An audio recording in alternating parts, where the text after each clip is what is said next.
Alright. Who gave Kaito the shrink ray? What's up, guys? Akiba here. Welcome back to more Akiba Strip. In the last episode, we attended Rin's street concert and got screwed with a hopelessly romantic kid and just made him really humiliated. Although, he did just barely make it out in the end. Anyway, in this episode, we're supposed to meet up with Kati in the side street, so let's do that.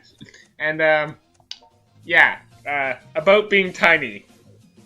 I believe once you've beaten the game for the first time, you can adjust character model size. There's 3 sizes. There's standard, miniaturized, and giganticize. I think that's the word.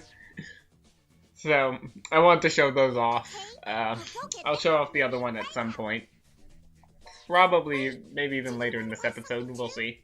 Or maybe I'll show it off later. Who knows? But yeah, I wanted to show it off somehow, and this felt like a good way to lead into it.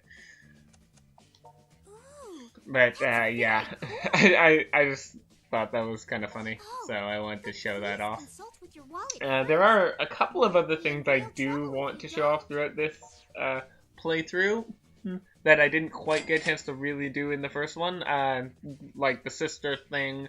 I didn't want to take away from the main game with like the I want to refrain from doing too much of the goofy stuff, but this one, at least for the early parts, I'm a bit more relaxed about it, you know? There's a few other things I want to show off. So we got a letter. Yeah. Actually, after the... Speaking of goofy stuff. Okay, after the last episode, I was messing around in the encyclopedia, reading some flavor text from various weapons, and there were a couple that I found quite amusing, so I'm going to try to remember which ones were really good. Let's see.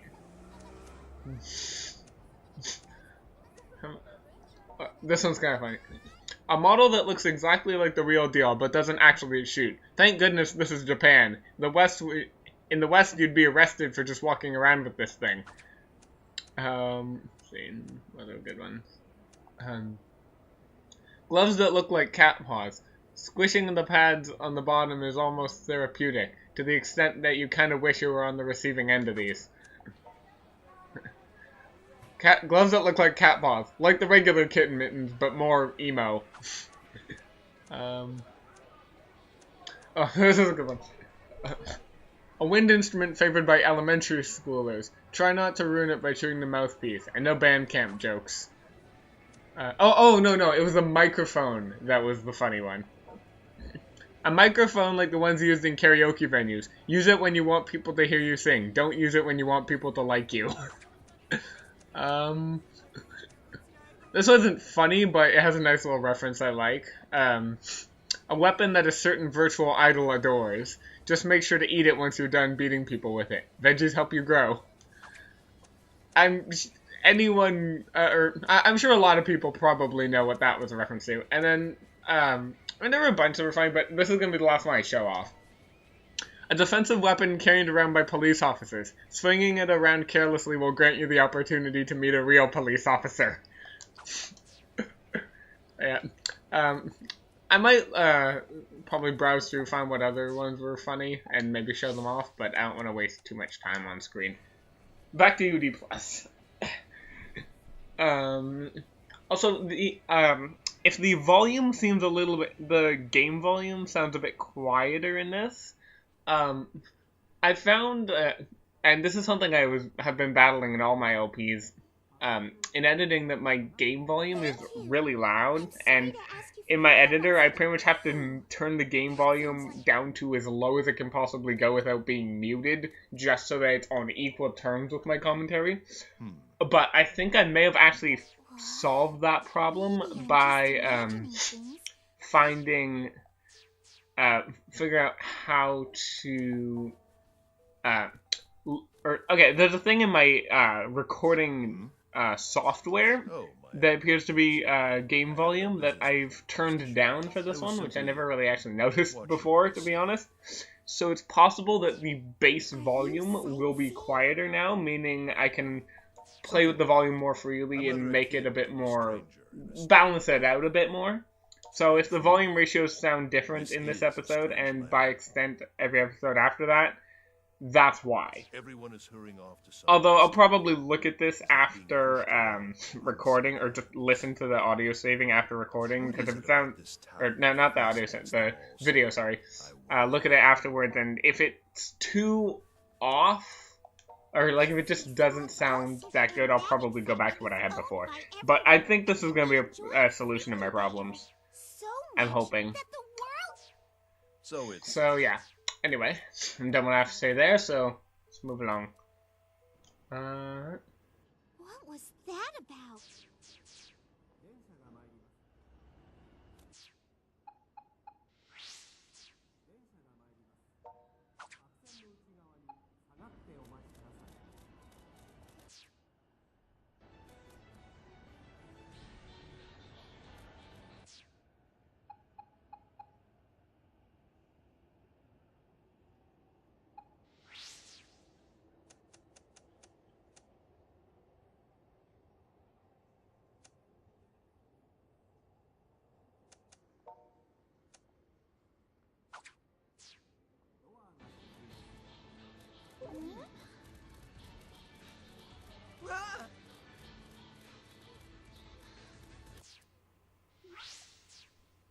I don't know. Well, actually, I do know, but... Alright.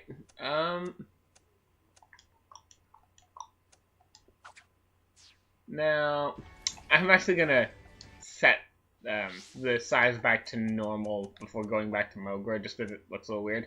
Just in case I accidentally highlight something that I shouldn't... Actually, what am I talking about? It's, like, basically done now. Or it's not like I have much to spoil.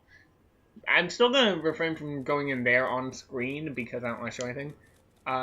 Just for the heck of it, I'll show what this looks like here. Giganticized. It's like Attack on Titan modern style. So yeah, that's that. And I suppose, speaking of bonuses... oh yeah, invisible mode. You can make the clothing invisible on everybody. Which I think I did that wrong. Hang on. Invisible, yeah. Oh, I think maybe you have to leave the area and come back or something for it to take effect. Probably. What?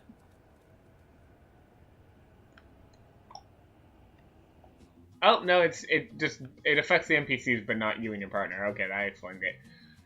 As hilariously entertaining as this is, it's very impractical should you get into a fight. Because you can't see what clothes are available and what aren't, so it's basically a guessing game when you get into combat. Not fun, believe me, I've tried. And I suppose I could show off this. The hint for affection changes. For this next cutscene, I'm going to have it on just so that you can see what it looks like. Although I'm going to turn it off after this cutscene. Just for those who are curious what the hint for affection change looks like, here it is. Just so you can see how the indicators look.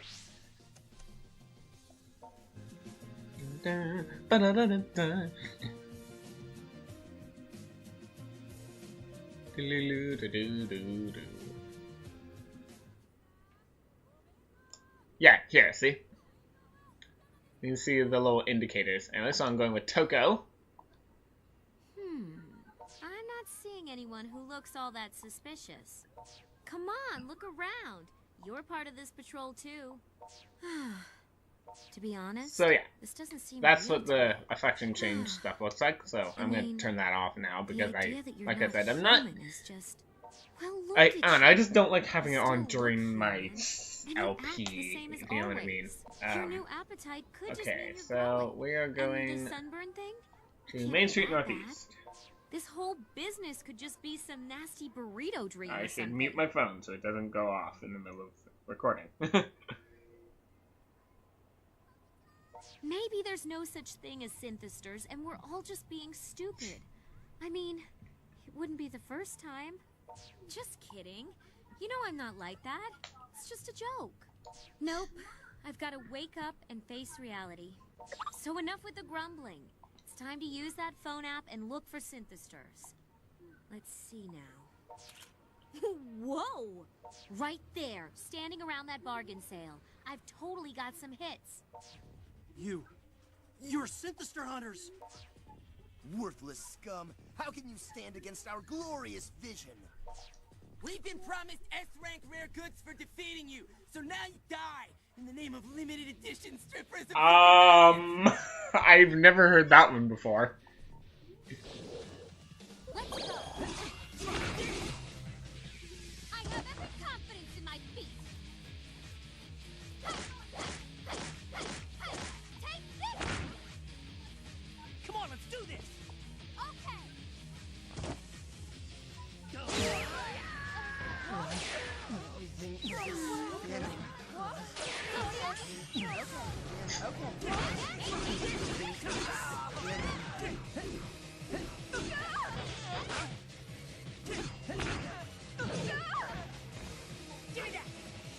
Let's go.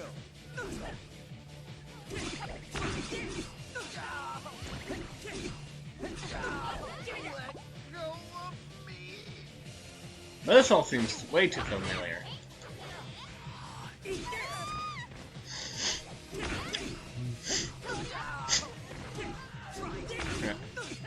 Like, I do have a lot of goofy stuff on the show, but I'm trying to space it out throughout the early part of the game, as opposed to clumping it all into one big episode, just so that I can keep these early parts somewhat original while going through the early parts, as opposed to just having one crazy new episode and then everything else just being stale. I'm trying to keep it...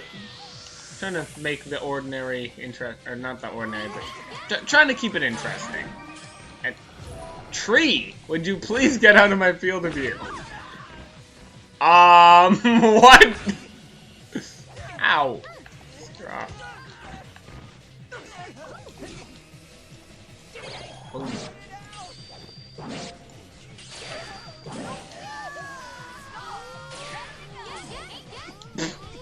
Nice camera angle there. That was great. Just camera right in the wall. Let's go.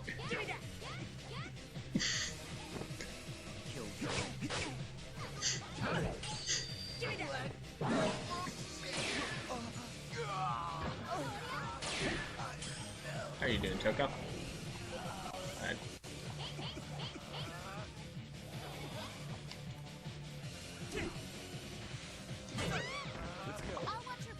Ow. There we go.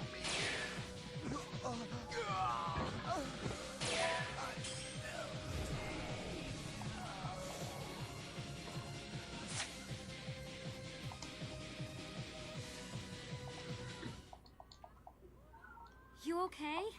No broken bones or anything. Oh yeah, something else actually I could mention. Me? I have gone back to the mic setup I had earlier in the first. But I could I'm just gonna start referring to the different story routes as seasons, because calling them like season 1, season 2, it's easy to remember. So, yo, buddy, get out of the way.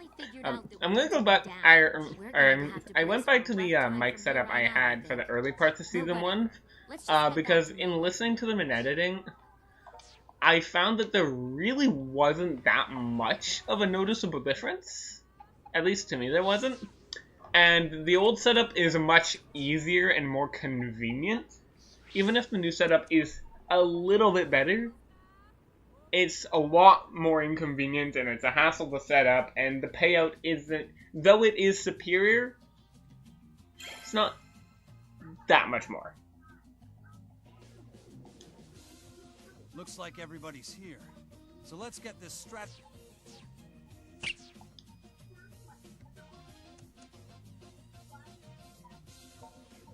What are you? Some kind of spy now? Well, Moger sounds good. I see. Well, I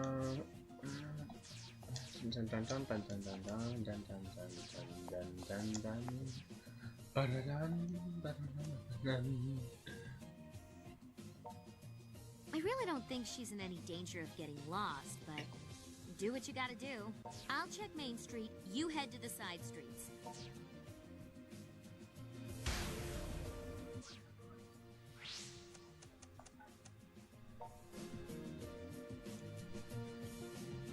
Tranquilizer dart from earlier must have kicked in.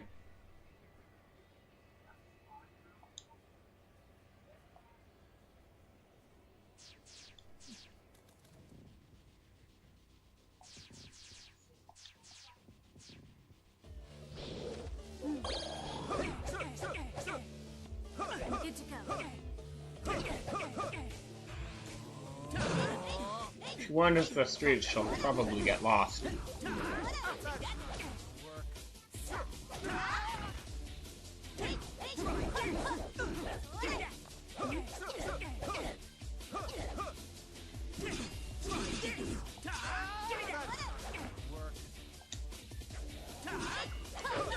Well, we know exactly what happens here.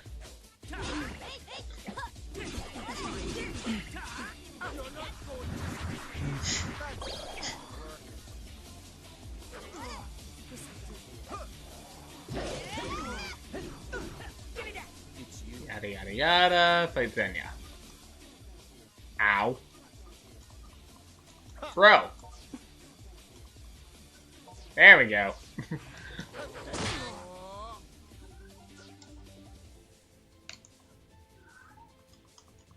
I don't think I really acknowledged it all that much in, Oh, actually, yeah, that reminds me. I just remembered something else I want to show off. I'll show it off later, especially because off the top of my head, I don't actually remember where it's located.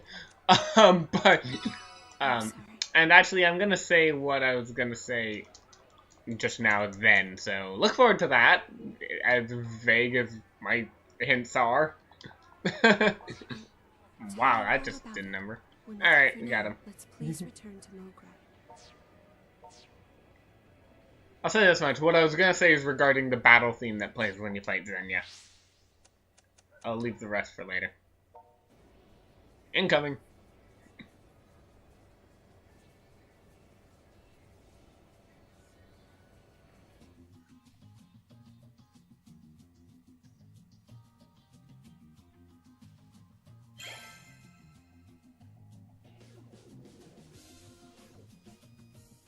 Wow. Oh, So that damn it! other guy I from forgot. the organization Okay. really put you through the I grinder. don't think that... Okay, I have had times where I select one dialogue choice of another character, and it usually doesn't screw me up too badly, so I should be fine.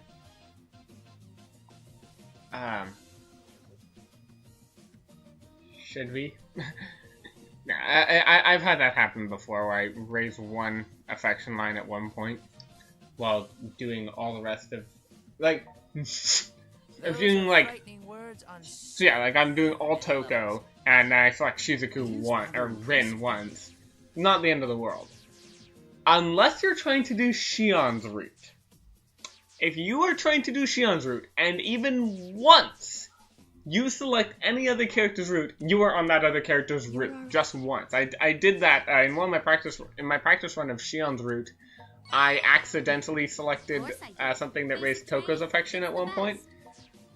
And, I had my hopes up. yeah, I ended up on Toko's route, and since I hadn't been selecting anything else, I didn't even get a true ending for that at all. I don't think I showed this one in the first file. I apologize if I did, but if I didn't, it's kind of funny what they say. Knock him dead, kid. I like that comment. Anyway, so Shion comes in and tells us that she has drugs that she wants to test. What is it? And I think Toko's got the right idea. We're here. We might as well start off with some actual fighting. Mano y mano, you and me.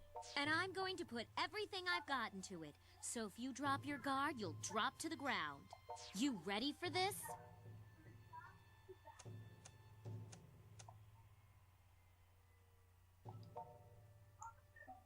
Oh, that, what the hell was I thinking? Alright, now, I'm hoping that this is going to, alright, this is going to be the last thing I do in this episode.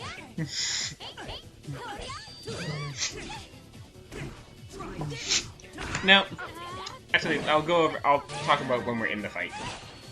It's more relevant there anyway.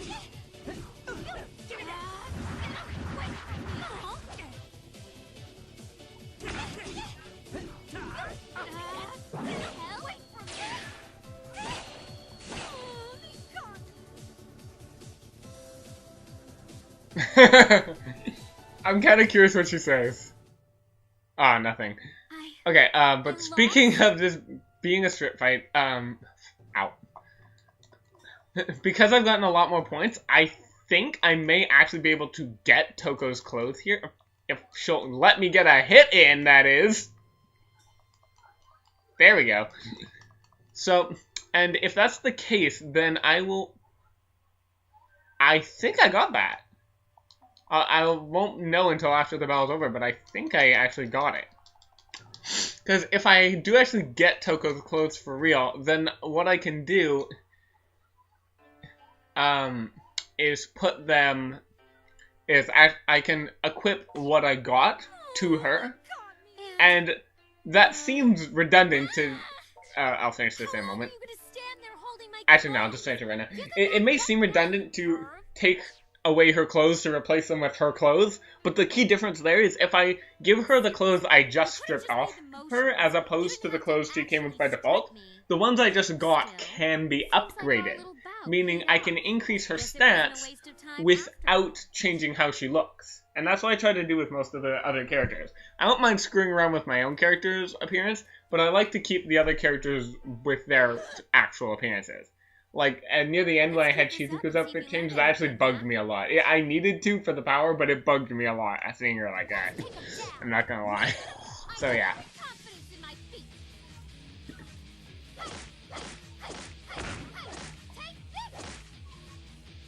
Come on, let's do this.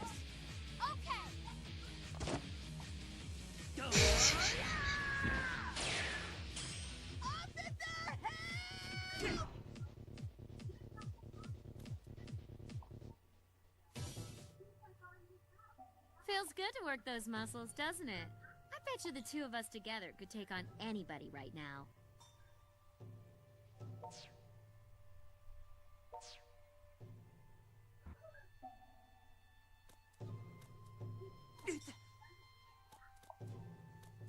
Sounds good.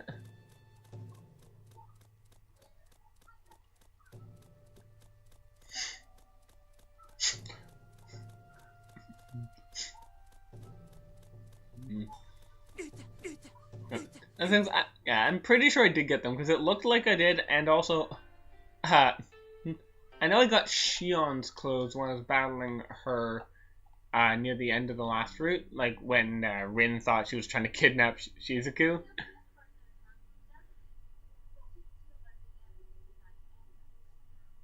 So I'm pretty sure I got them.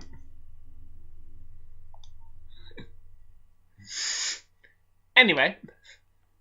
I will, with that, we did some training with Toko, and honestly, we did a bunch of stuff I kind of lost.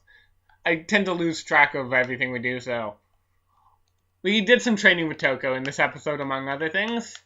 And in the next episode, we will head back to Mogra and see what they want. See you guys then.